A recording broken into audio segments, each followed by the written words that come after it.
Generating traffic and sales can be a challenge for online merchants. But selling on the Walmart Marketplace puts your products in front of millions of customers who shop on Walmart.com. And right now, sellers who join Walmart Marketplace can save up to 50% on referral and fulfillment fees for the first 90 days. So get started today. Head over to marketplace.walmart.com/savings. That's marketplace.walmart.com/savings. Today's podcast is sponsored by SLI Systems, providers of intelligent site search and navigation solutions. Learn more at sli-systems.com and listen to their interviews at ecommercepodcast.com.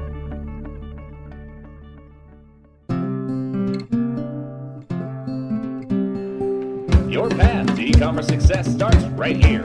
You're listening to Practical E-commerce, the podcast for e-commerce results.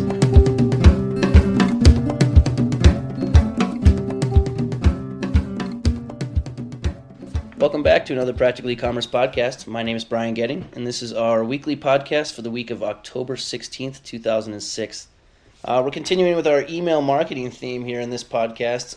Mitch Bettis is continuing to speak with Clint Smith, who is the co-founder of MyEmma Email Marketing at www.myemma.com. In today's podcast, they discuss several important tips about sending email campaigns, particularly the subject line and how to improve, how many people open the email, how to include paid ads in the email in a mass email newsletter, for example, or also just how to sort of generally improve your email campaign. So I'm going to go ahead and turn this over to Mitch Bettis, who once again is speaking with Clint Smith of MyEmma. When constructing an email or whatever type of campaign, what role of importance does the subject line play in terms of getting my email read? And are there telltale things that should be included there? My business name or a particular buzzword about my offer? Is there some advice you can provide about how to spruce up your subject line? Sure. You have to remember that the subject line really is, in many ways, the most important sentence of the entire email.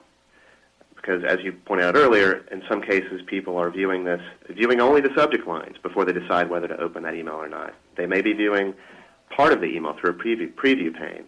So this is your teaser. This is your chance to lure them or entice them into reading the rest of the email and stopping as they fan through their inbox and giving you just a few minutes of their time.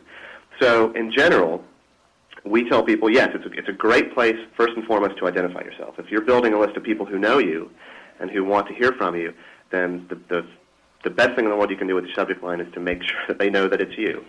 A poll recently found that when people were asked, well, what makes you decide whether or not to read an email from someone, most of them said it was the company themselves. Was it somebody that I trust and know and respect and like hearing from?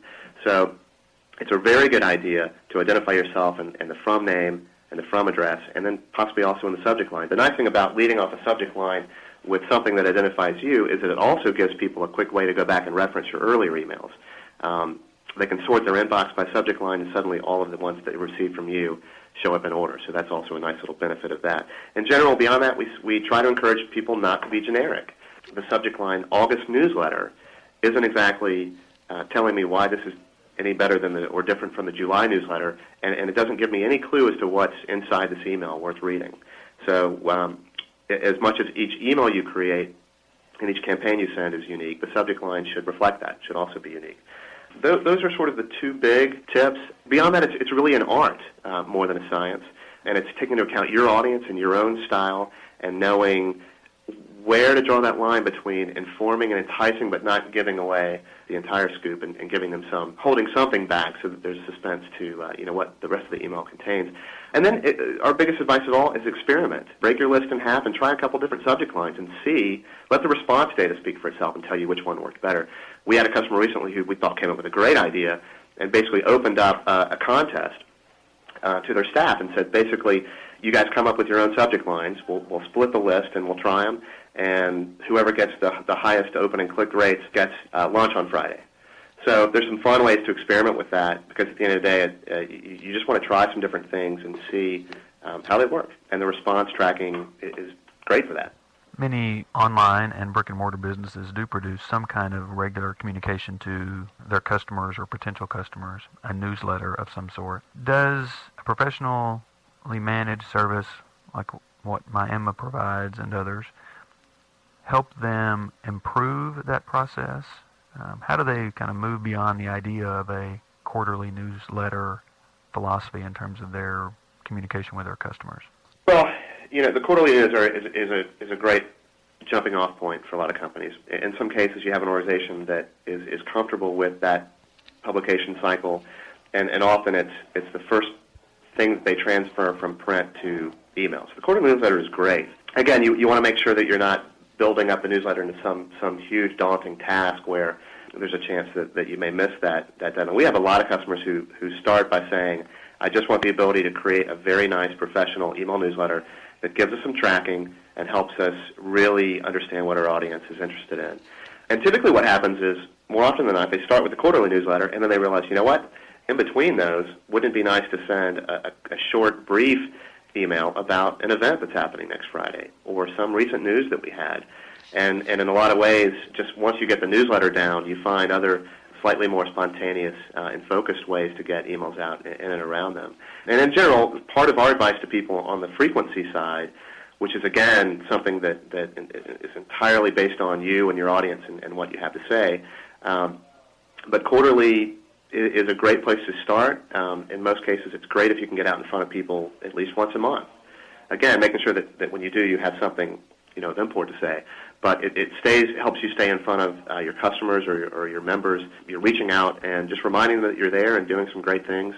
Are there opportunities with doing a newsletter or any kind of communication through this type of service where I can add advertisements or sponsorships, some kind of paid component to augment revenue or provide a new revenue source for my business? Absolutely.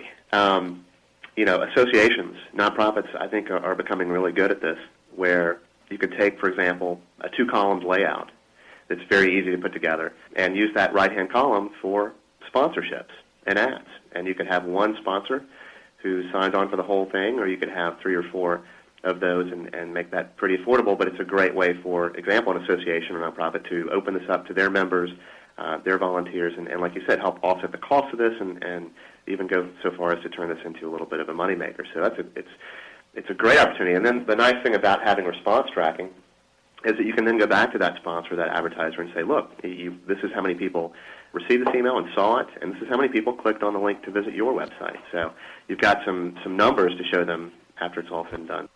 And that's going to wrap it up for this week. Thanks again to Clint Smith, and go ahead and check them out at www.myemma.com to improve your email campaign. Also, make sure to go to www.practicalecommerce.com and check out our community forums. And we'll see you next week.